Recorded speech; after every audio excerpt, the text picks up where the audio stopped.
The Ants and the Grasshopper. Once upon a time, in a big sunny field, a grasshopper was hopping around, munching on delicious green grass. He munched and munched until his tummy was full. Then, with a happy heart, he started to play his little fiddle, filling the air with cheerful music. The sun was warm and the grasshopper was having the best day ever. As he was playing, a tiny ant marched by, carrying a big piece of corn on his back.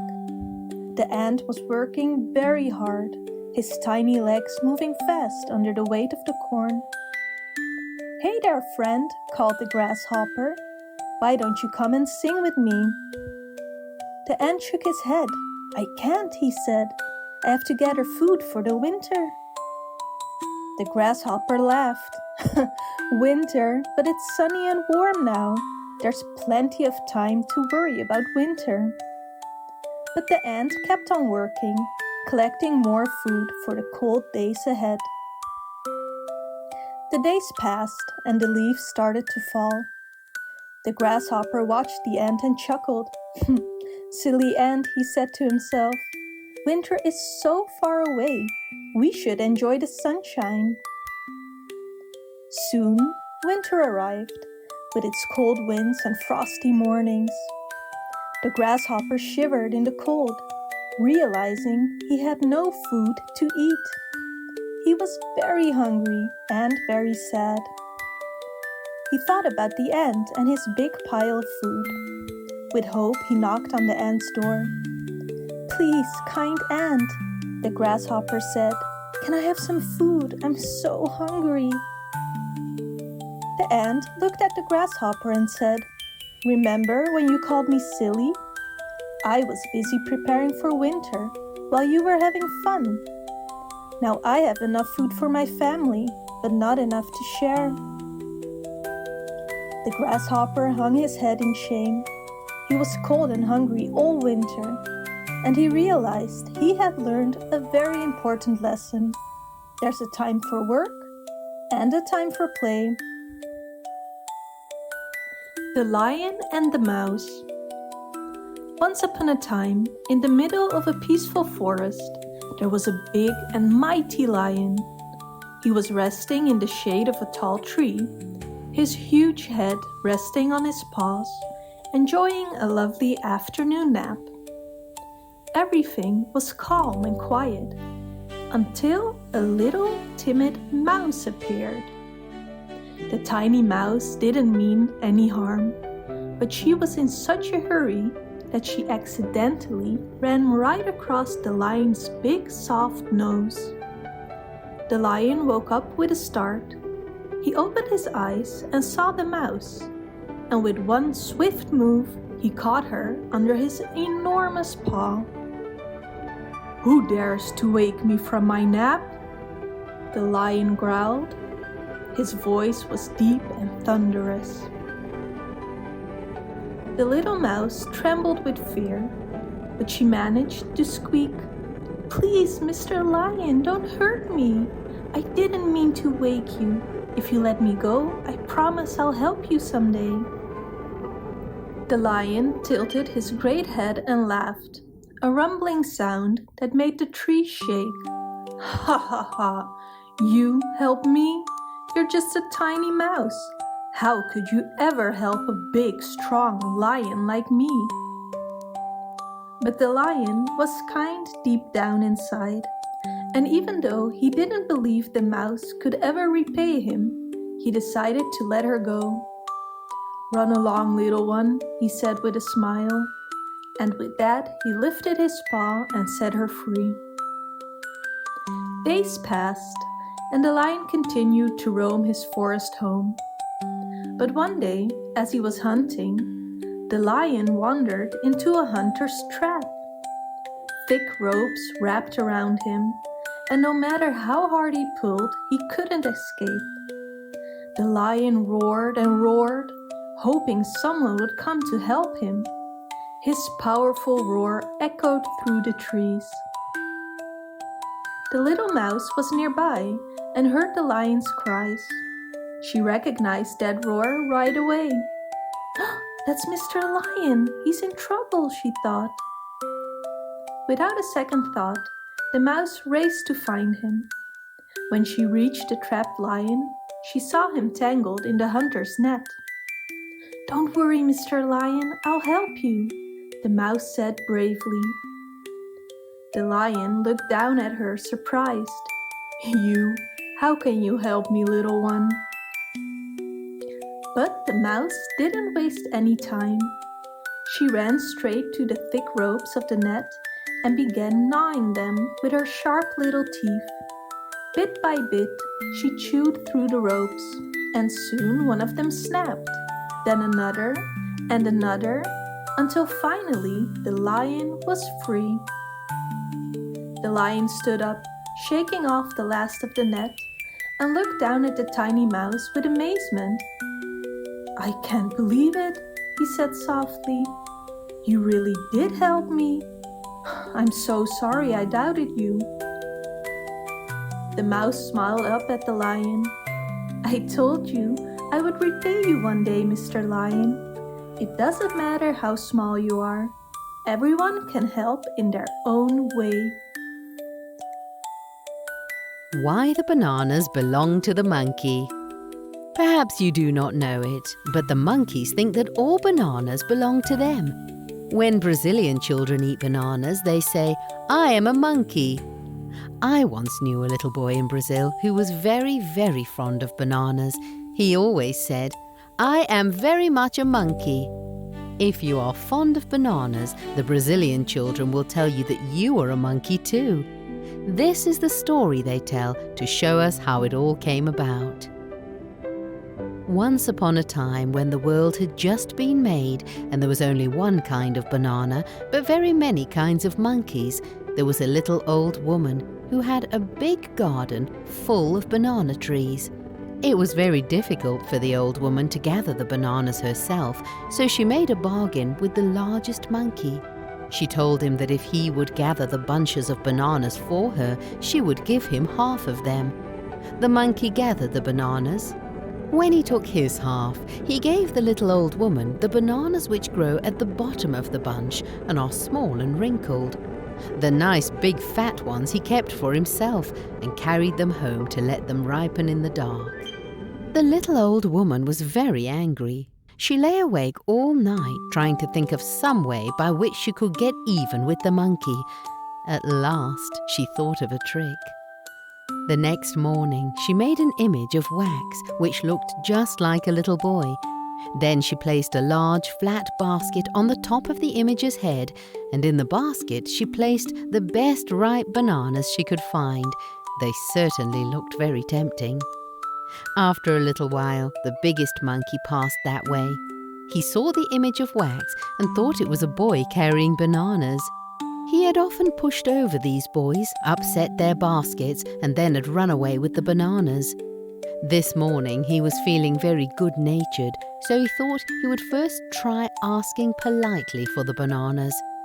"Oh, hello," he said to him. "Please give me a banana." The image of wax answered never a word. Again the monkey said, this time in a little louder voice, "Oh, hello, please give me a banana. Just one little, ripe little, sweet little banana." The image of wax answered never a word. Then the monkey called out in his loudest voice, "Oh, hello! If you don't give me a banana, I'll give you such a push that it will upset all of your bananas." The image of wax was silent. The monkey ran toward the image of wax and struck it hard with his hand.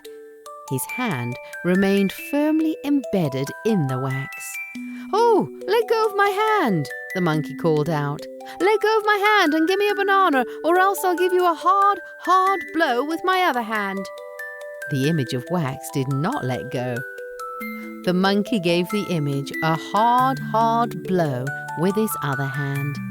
The other hand remained firmly embedded in the wax. Then the monkey called out, "Oh, let go of my two hands! Let go of my two hands and give me a banana, or else I will give you a kick with my foot." The image of wax did not let go. The monkey gave the image a kick with his foot, and his foot remained stuck fast in the wax. "Oh!" the monkey cried. "Let go of my foot! Let go my 2 hands and my foot and give me a banana, or else I'll give you a kick with my other foot." The image of wax did not let go. Then the monkey, who was now very angry, gave the image of wax a kick with his foot, and his foot remained stuck fast in the wax. The monkey shouted, "Oh, let go of my foot! Let go my 2 feet and my 2 hands, and give me a banana, or else I'll give you a push with my body." The image of wax did not let go. The monkey gave the image of wax a push with his body. His body remained caught fast in the wax. "Oh!" the monkey shouted, "let go of my body! Let go of my body and my 2 feet and my 2 hands, or I'll call all the other monkeys to help me." The image of wax did not let go. Then the monkey made such an uproar with his cries and shouts that very soon monkeys came running from all directions. There were big monkeys and little monkeys and middle-sized monkeys. A whole army of monkeys had come to the aid of the biggest monkey. It was the very littlest monkey who thought of a plan to help the biggest monkey out of his plight. The monkeys were to climb up into the biggest tree and pile themselves on top of one another until they made a pyramid of monkeys. The monkey with the very loudest voice of all was to be on top, and he was to shout his very loudest to the sun and ask the sun to come and help the biggest monkey out of his dreadful difficulty. This is what all the big-sized, little-sized, middle-sized monkeys did. The monkey with the loudest voice on top of the pyramid made the sun hear. The sun came at once. The sun poured his hottest rays down upon the wax. After a while, the wax began to melt. The monkey was at last able to pull out one of his hands. The sun poured down more of his hottest rays, and soon the monkey was able to pull out his 2 hands. Then he could pull out 1 foot, then another, and in a little while his body too. At last he was free. When the little old woman saw what had happened, she was very much discouraged about raising bananas. She decided to move to another part of the world where she raised cabbages instead of bananas. The monkeys were left in possession of the big garden full of banana trees. From that day to this, the monkeys think that they own all the bananas. Sparrow Search for the Rain. Long ago, in a village near the sea, many Indian people were living. Among them was a very nice old warrior who had been given great power at his birth and who, therefore, could do many wonderful deeds. He had 1 daughter. She was very beautiful and gentle. She took no interest in frivolous things, and she lived a very quiet life, but all people liked her. And she was always very welcome wherever she went. Her old father was very proud of her, and he said boastfully, "She has inherited much of my wisdom, and someday she will marry a great man." But the girl on her part had little thought of marriage or of any man, for she said they had small minds, and she would rather live alone than listen to always the boastfulness and their foolish chatter. Soon the daughter's fame spread far and wide through the seacoast villages, and many suitors came. But her father said, "I have nothing to say. She will make her own choice." And she said, "I will marry only someone who can amuse me and interest me and keep me company. I don't like dull people." One day, Loon came to see her. He was very good looking, he wore good clothes, and he had great skill as a fisherman. He came because he thought he was very handsome, and he believed that his good looks would win the maiden.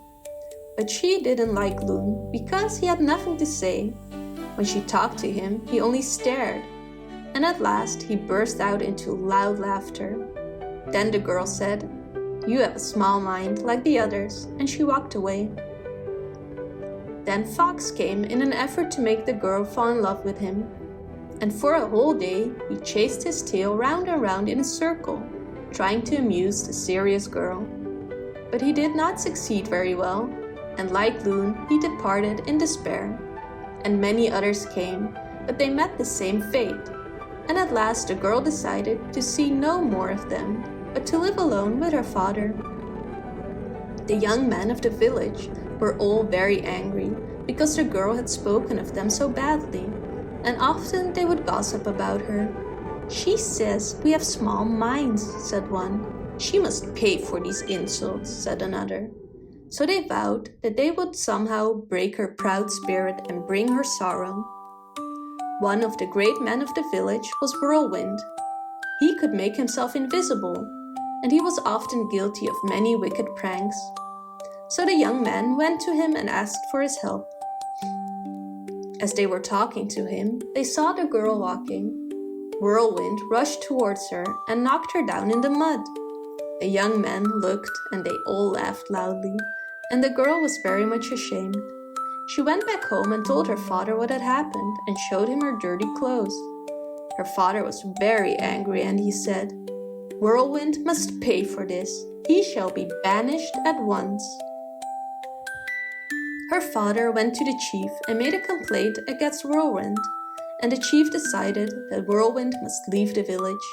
He did not consider what the result of his choice might be.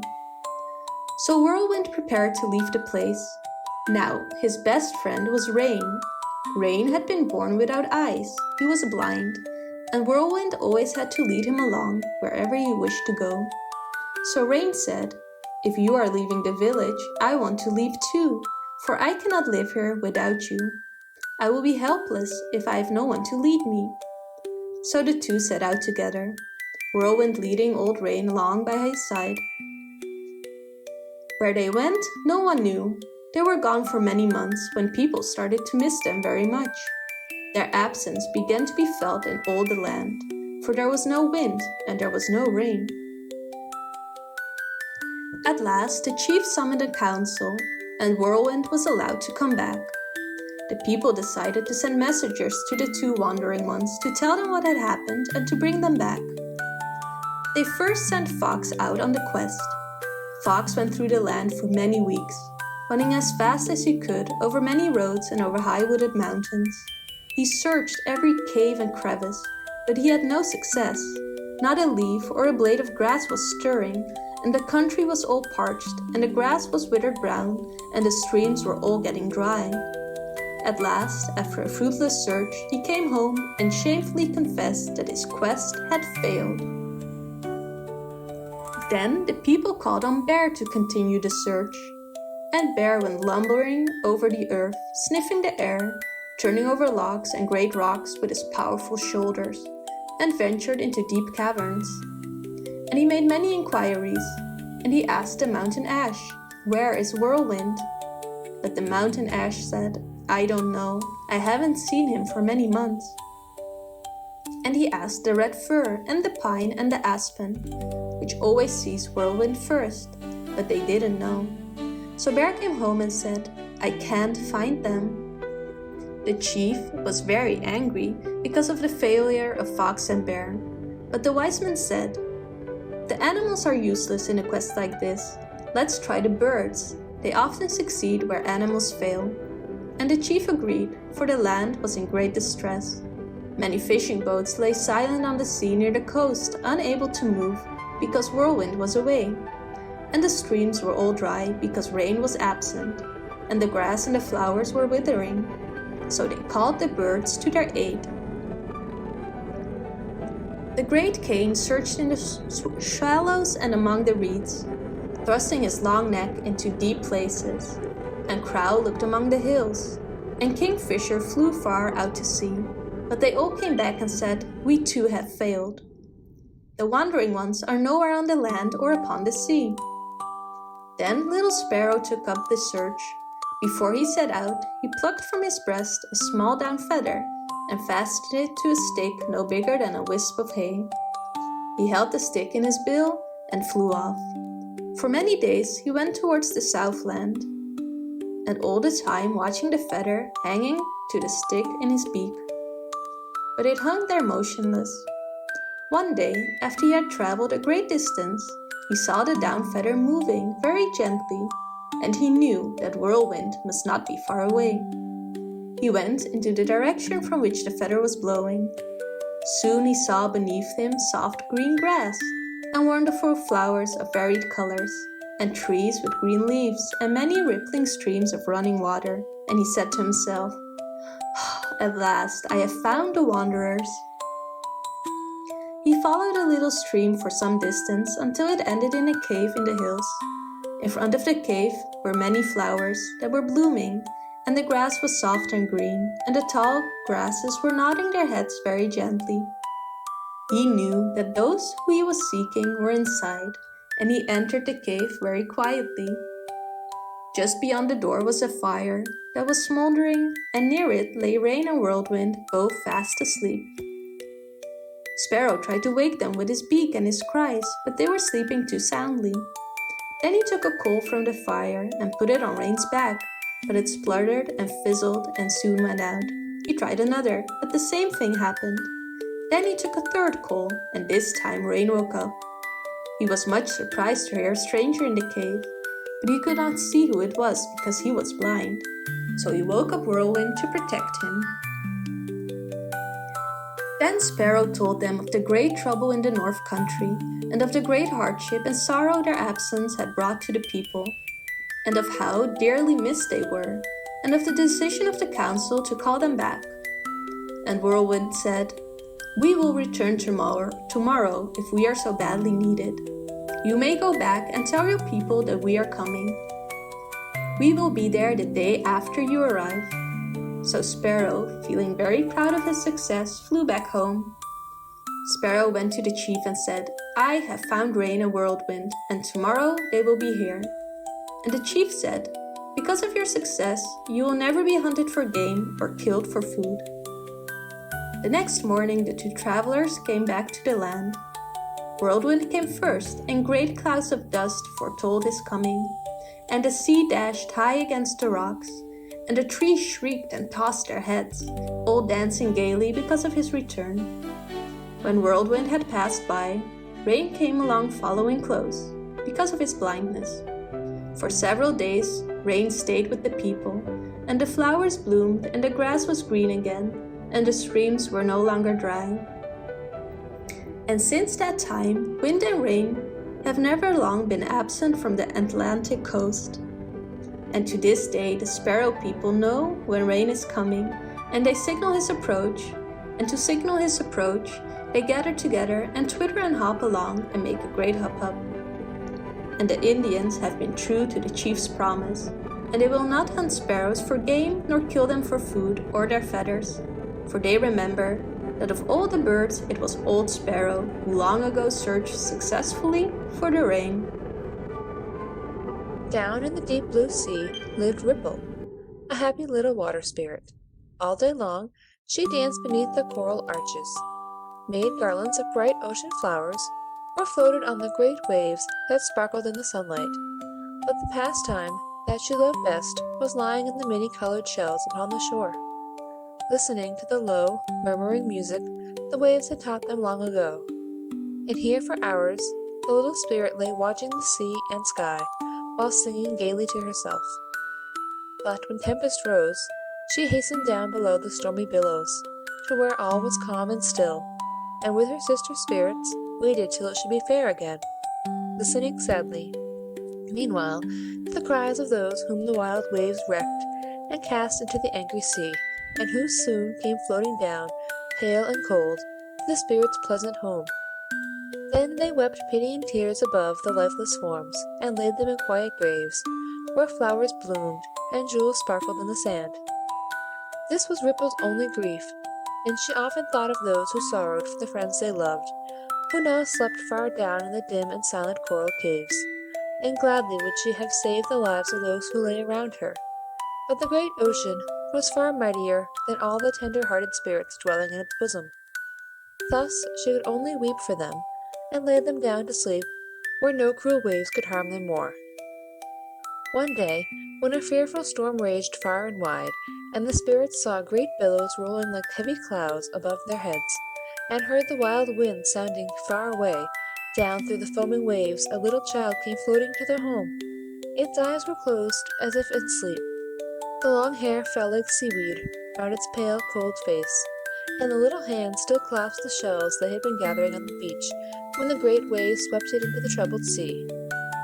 With tender tears the spirits laid the little form to rest upon its bed of flowers, and, singing mournful songs, as if to make its sleep more calm and deep, watched long and lovingly above it, till the storm had died away, and all was still again.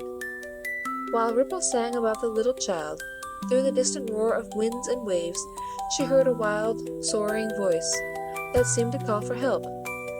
Long she listened, thinking it was but the echo of their own plaintive song, but high above the music still sounded the sad, wailing cry.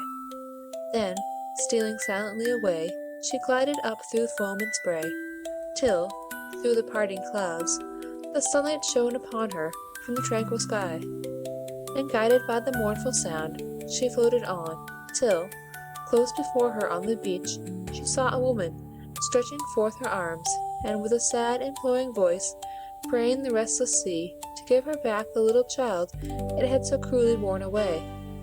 But the waves dashed foaming up among the bare rocks at her feet, mingling their cold spray with her tears, and gave no answer to her prayer.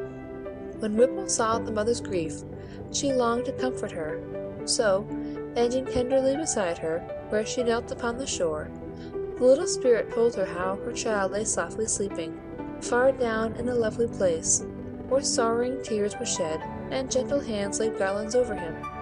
But all in vain she whispered kindly words.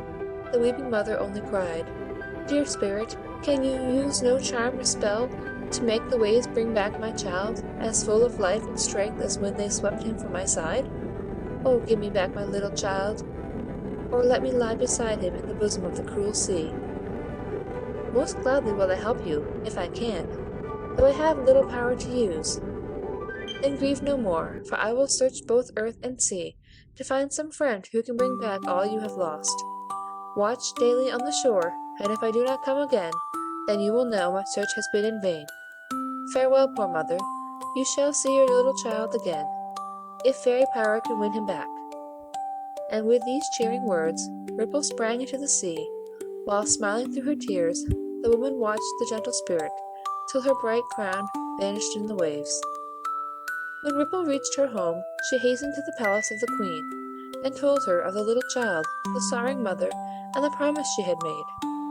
"Good little Ripple," said the queen, when she had told her all, "your promise never can be kept. There is no power below the sea to work this charm, and you can never reach the fire spirits' home, to win from them a flame to warm the little body into life.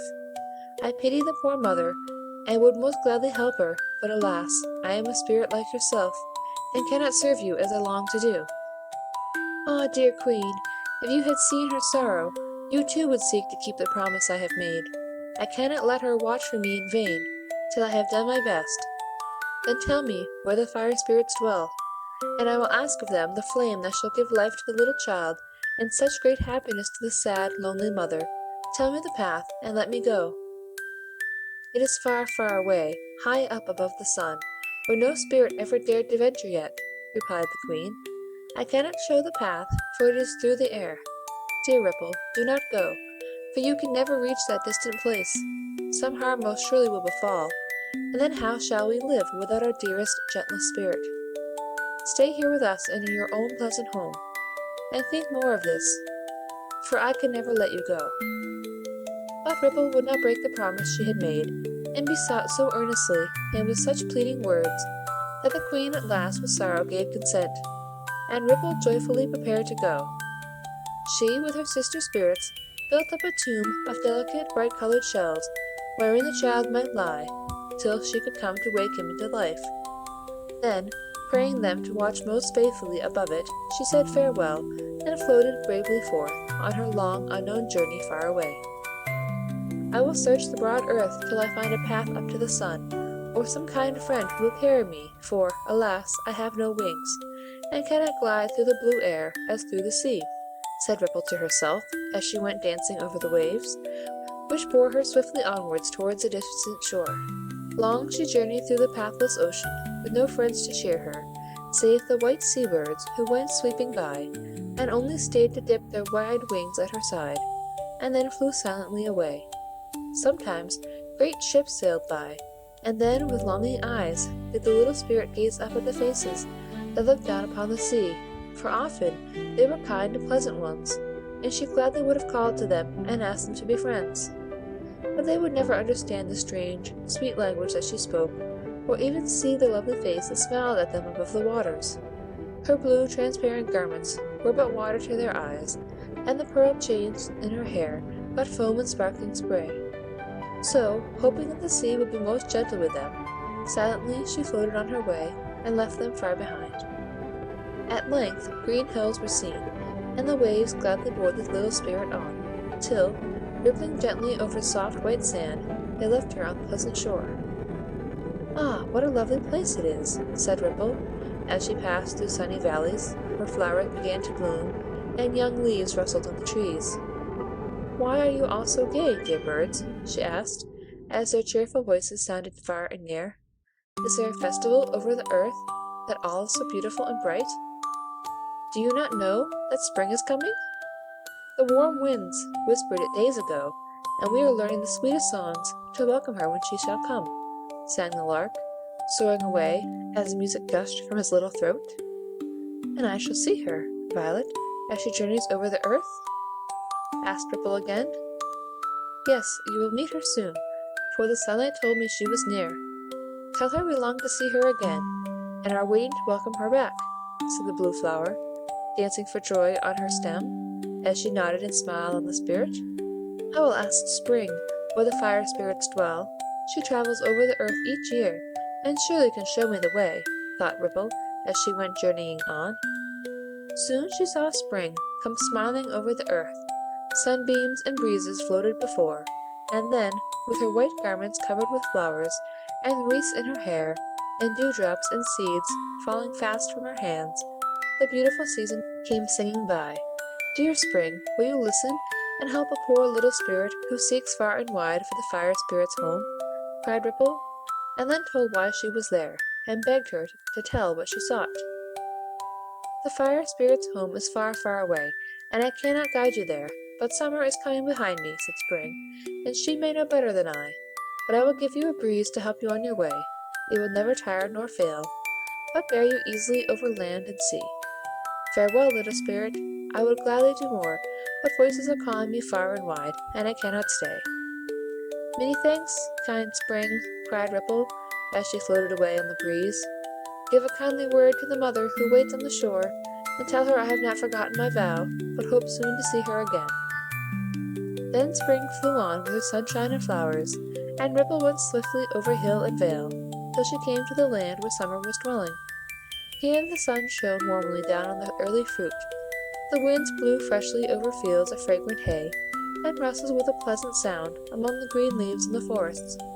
Heavy dews fell softly down at night, and long, bright days brought strength and beauty to the blossoming earth. "Now I must seek for Summer," said Ripple, as she sailed slowly through the sunny sky.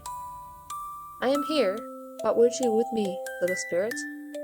said a musical voice in her ear, and floating by her side she saw a graceful form with green robes fluttering in the air, whose pleasant face looked kindly on her, from beneath a crown of golden sunbeams that cast a warm bright glow on all beneath.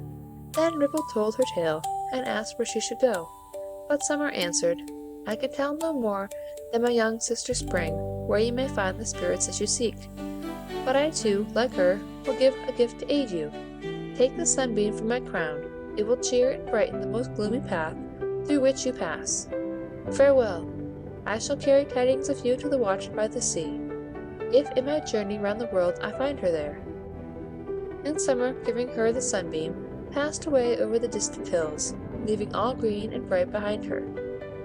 So Ripple journeyed on again, till the earth below her shone with yellow harvest waving in the sun, and the air was filled with cheerful voices, as the reapers sang among the fields or in the pleasant vineyards, where purple fruit hung gleaming through the leaves, while the sky above was cloudless, and the changing forest trees shone like a many-colored garland, over hill and plain, and here along the ripening cornfields, with bright wreaths of crimson leaves and golden wheat ears in her hair and on her purple mantle. Stately autumn passed, with a happy smile on her calm face, as she went scattering generous gifts from her full arms. But when the wandering spirit came to her, and asked for what she sought, this season, like the others, could not tell her where to go. So, giving her a yellow leaf, Autumn said, as she passed on, "Ask Winter, little Ripple, when you come to his cold home.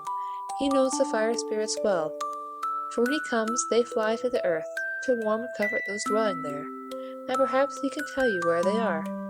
So take this gift of mine, and when you meet his chilly winds, fold it about you, and sit warm beneath its shelter, till you come to sunlight again.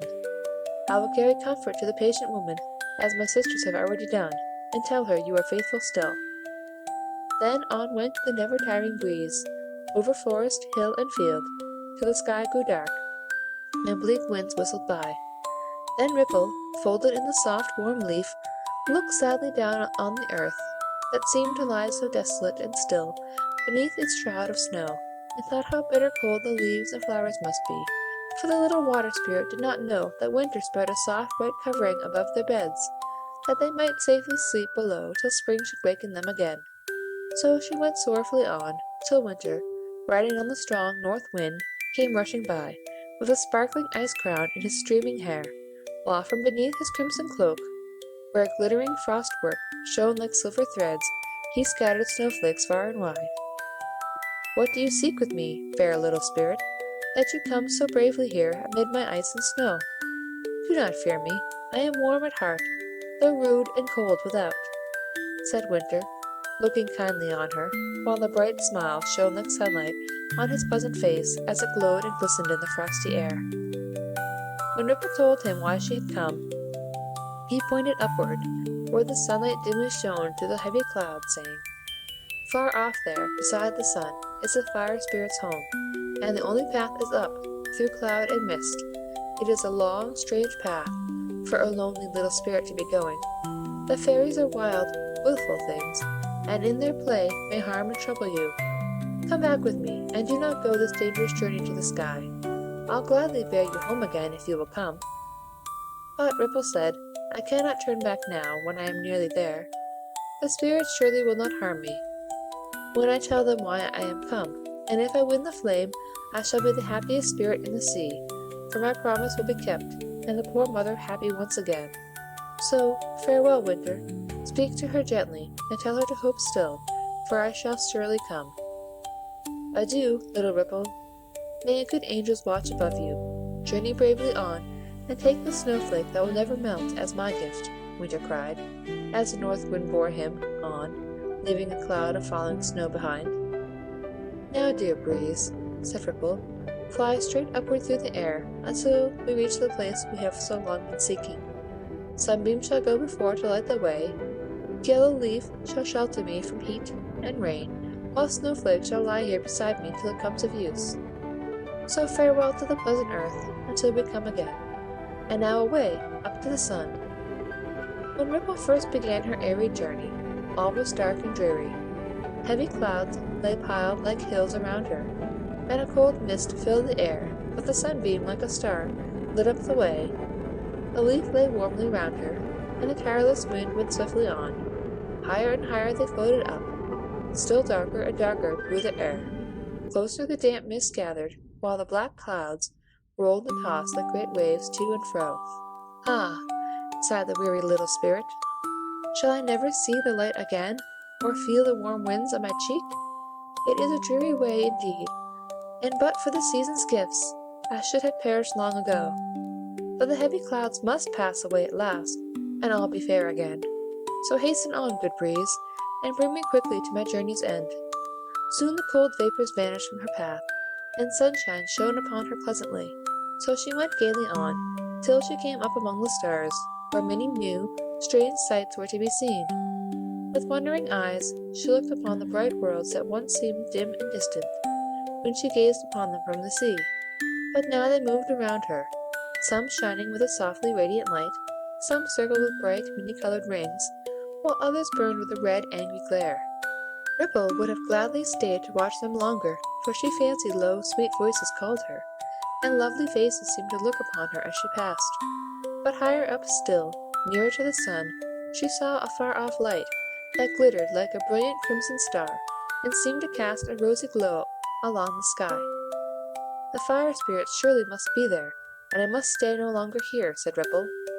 So steadily she floated on, till straight before her lay a broad, bright path that led up to a golden arch, beyond which she could see shapes flitting to and fro.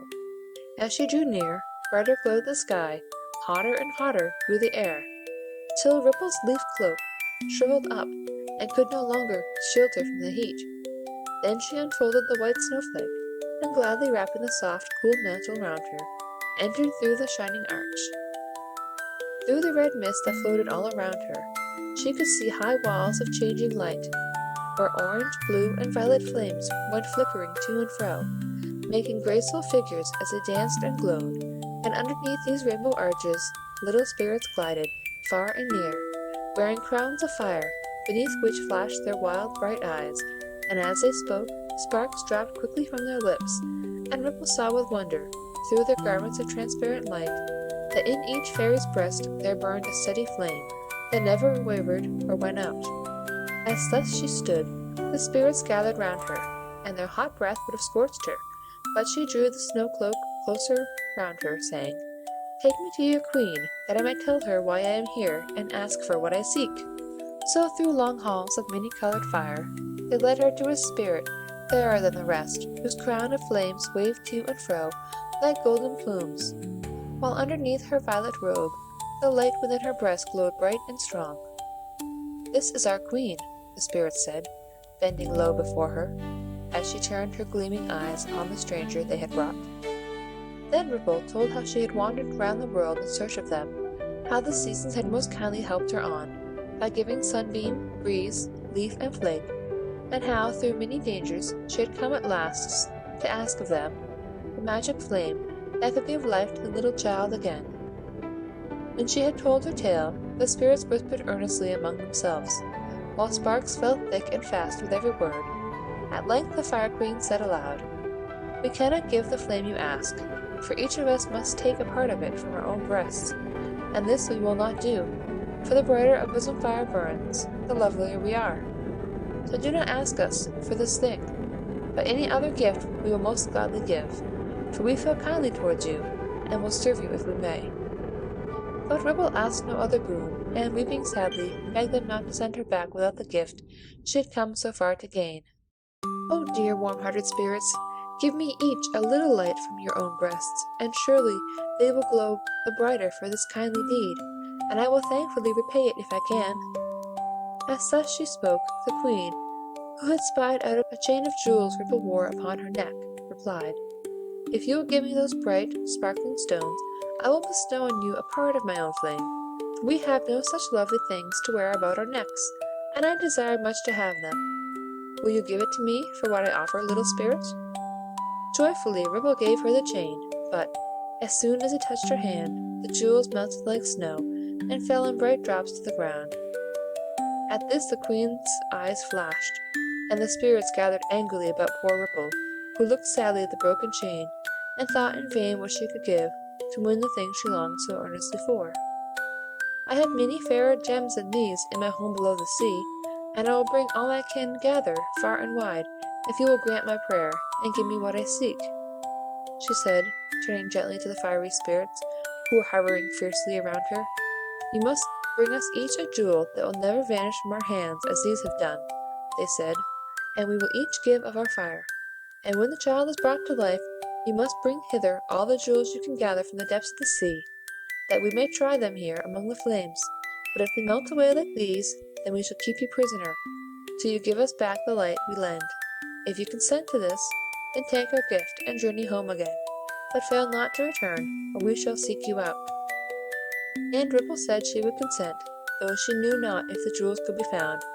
Still thinking of the promise she had made, she forgot all else and told the spirits what they asked most surely should be done. So each one gave a little of the fire from their breasts, and placed the flame in a crystal vase, through which it shone and glittered like a star. Then, bidding her remember all she had promised them, they led her to the golden arch and said farewell. So, down along the shining path, through mist and cloud, she travelled back, till, far below, she saw the broad blue sea she left so long ago. Gladly she plunged into the clear, cool waves, and floated back to her pleasant home, with the spirits gathered joyfully about her, listening with tears and smiles, as she told all her many wanderings, and showed the crystal vase that she had brought.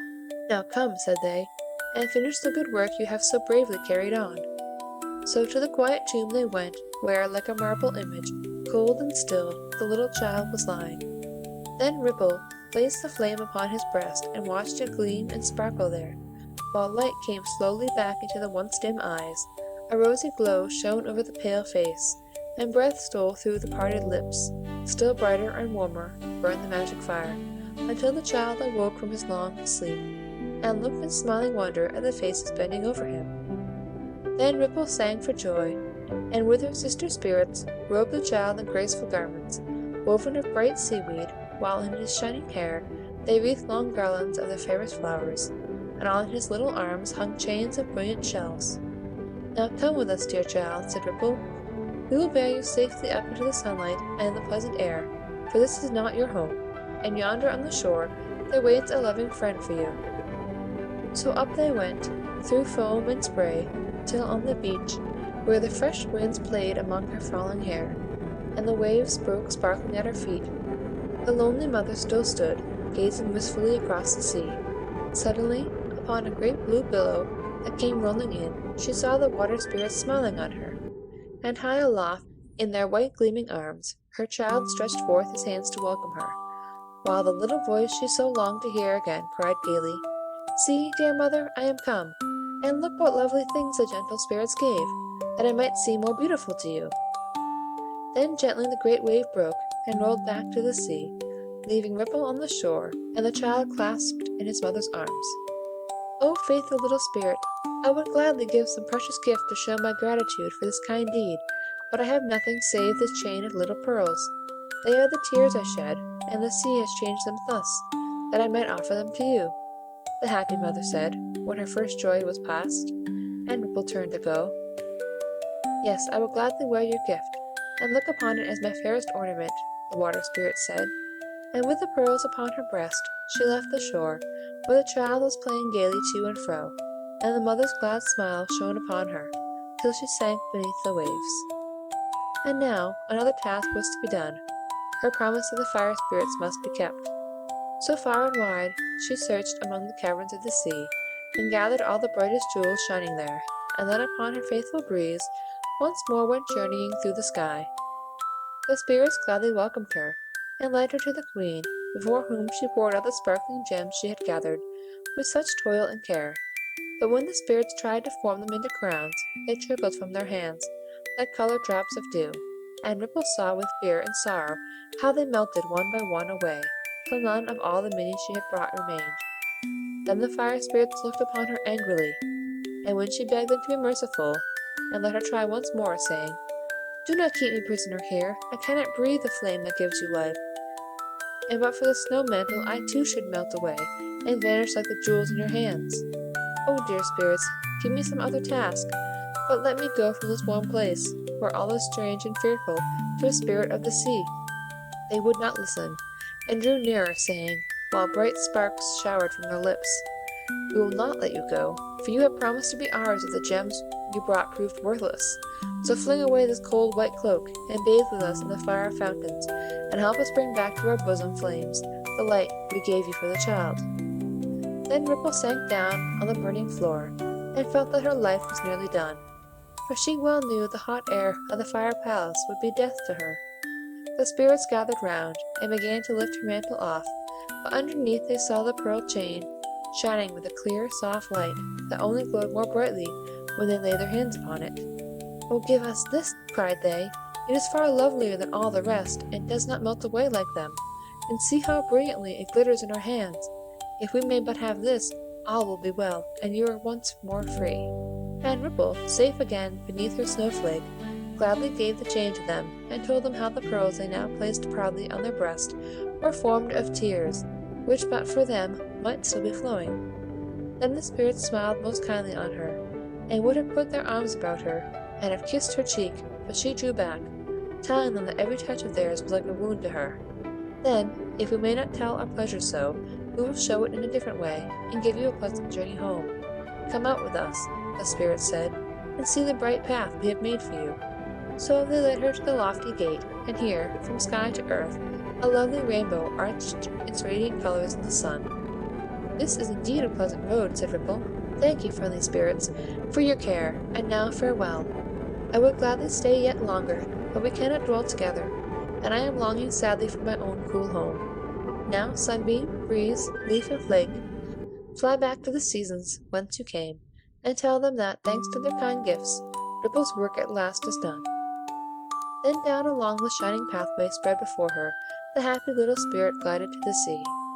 "Thanks, dear Summer Wind," said the Queen. "We will remember the lessons you have each taught us, and when next we meet in Ferndale, you shall tell us more. And now, dear Trip, call them from the lake, for the moon is sinking fast, and we must hasten home."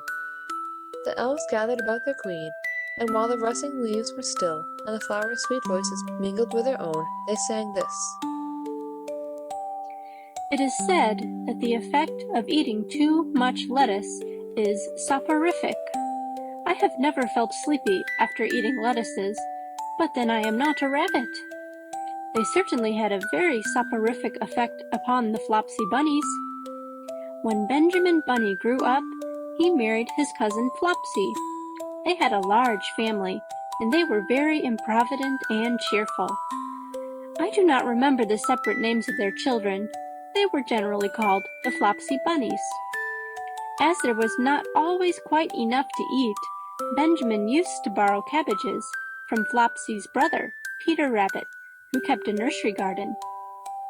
Sometimes Peter Rabbit had no cabbages to spare. When this happened, the Flopsy Bunnies went across the field to a rubbish heap in the ditch outside Mr. McGregor's garden. Mr. McGregor's rubbish heap was a mixture. There were jam pots and paper bags and mountains of chopped grass from the mowing machine, which always tasted oily, and some rotten vegetable marrows, and an old boot or two. One day, oh joy! There were a quantity of overgrown lettuces which had shot into flower. The Flopsy Bunnies simply stuffed themselves with lettuces. By degrees, one after another, they were overcome with slumber, and lay down in the mown grass. Benjamin was not so much overcome as his children. Before going to sleep, he was sufficiently wide awake to put a paper bag over his head to keep off the flies. The little Flopsy Bunnies slept delightfully in the warm sun. From the lawn beyond the garden came the distant clackety sound of the mowing machine. The bluebottles buzzed about the wall, and a little old mouse picked over the rubbish among the jam pots. I can tell you her name. She was called Thomasina Tittlemouse, a wood mouse with a long tail. She rustled across the paper bag and awakened Benjamin Bunny. The mouse apologized profusely and said that she knew Peter Rabbit. While she and Benjamin were talking, close under the wall, they heard a heavy tread above their heads, and suddenly Mr. McGregor emptied out a sackful of lawn mowings right upon the top of the sleeping Flopsy Bunnies. Benjamin shrank down under his paper bag. The mouse hid in a jam pot.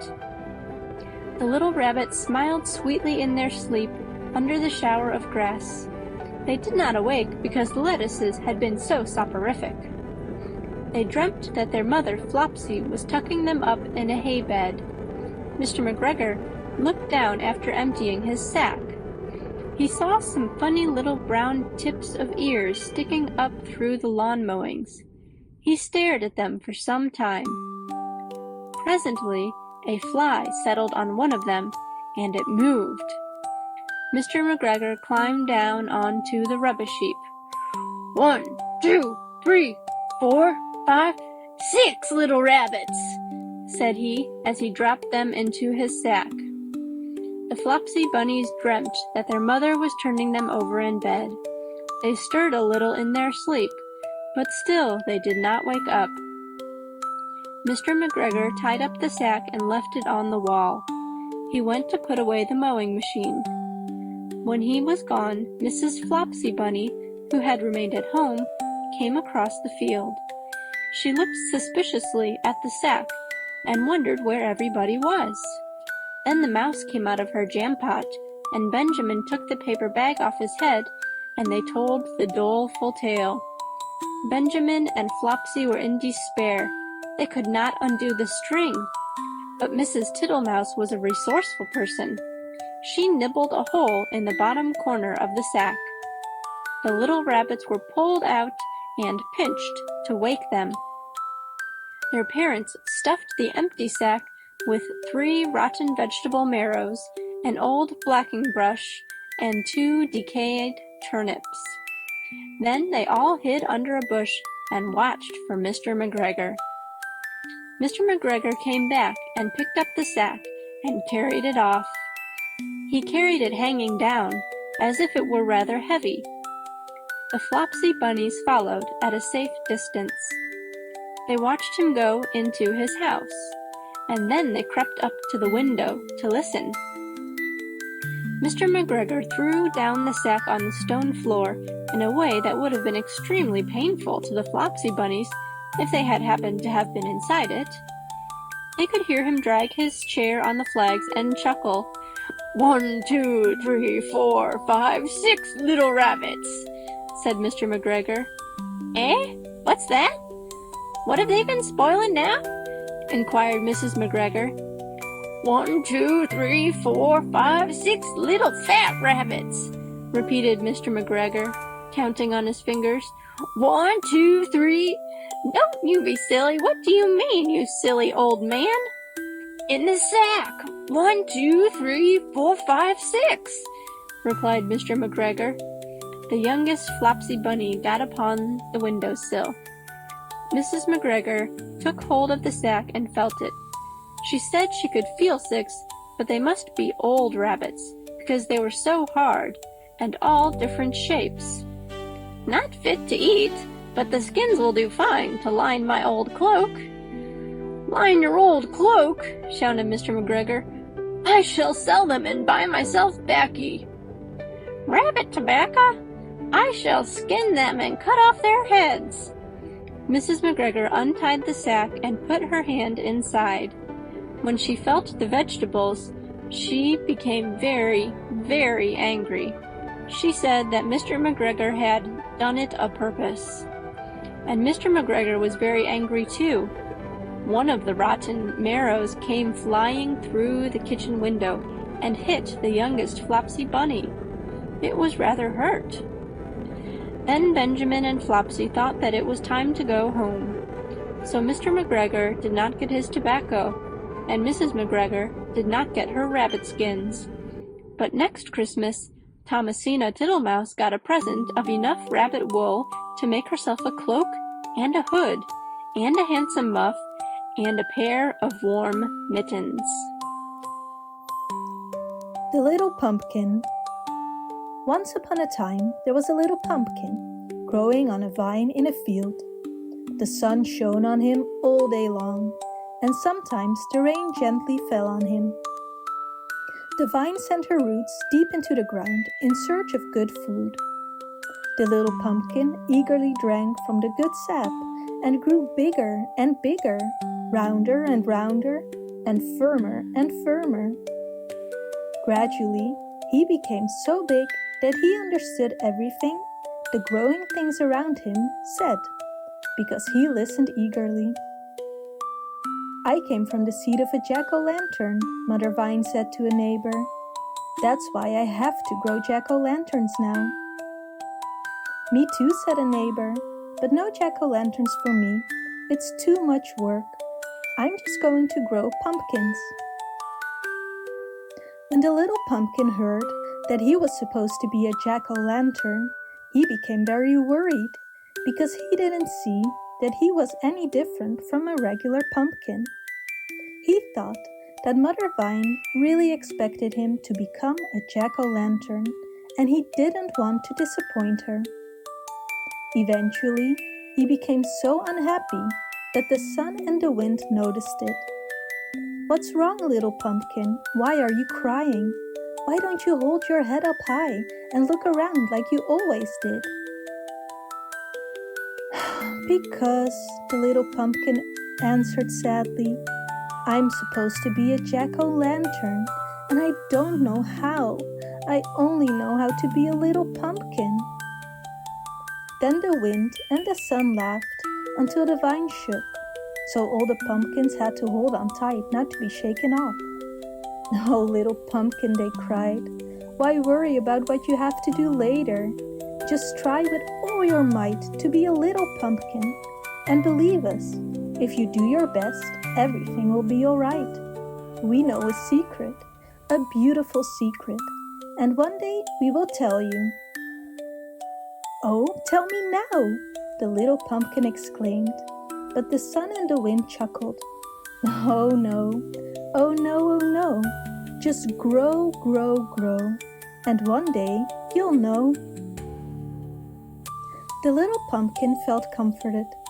He thought, "Maybe I can't be a jack-o'-lantern, but I can be a good little pumpkin, and I'm so well hidden that Mother Vine might not see me." He looked around and saw that all his brothers and sisters were just little pumpkins too. "Oh, brothers and sisters," he cried, "are we all going to disappoint Mother Vine? Will none of us become a jack-o'-lantern?" Then all his little brothers and sisters laughed and said, "What do we care about being a jack-o'-lantern? The only thing we care about is good sap and growing and growing." Finally, the cold weather came, and all the little pumpkins were now big and beautiful and golden yellow. The biggest and yellowest of all was the little pumpkin, who had tried so hard all summer to grow into a jack-o'-lantern. He couldn't believe that Mother Vine still didn't see him, because he had grown so big that everyone who saw him was amazed. But Mother Vine didn't seem disappointed at all. She just kept feeding her pumpkin children well. Finally, on a frosty morning, a crowd of children came to the field. "The pumpkins are ready!" they cried. "The pumpkins are ready, and we are going to find the biggest and yellowest and nicest pumpkin to make a jack-o'-lantern for the feast. All the grandmas and grandpas and aunts and uncles will see it, and we'll eat the pies made from it."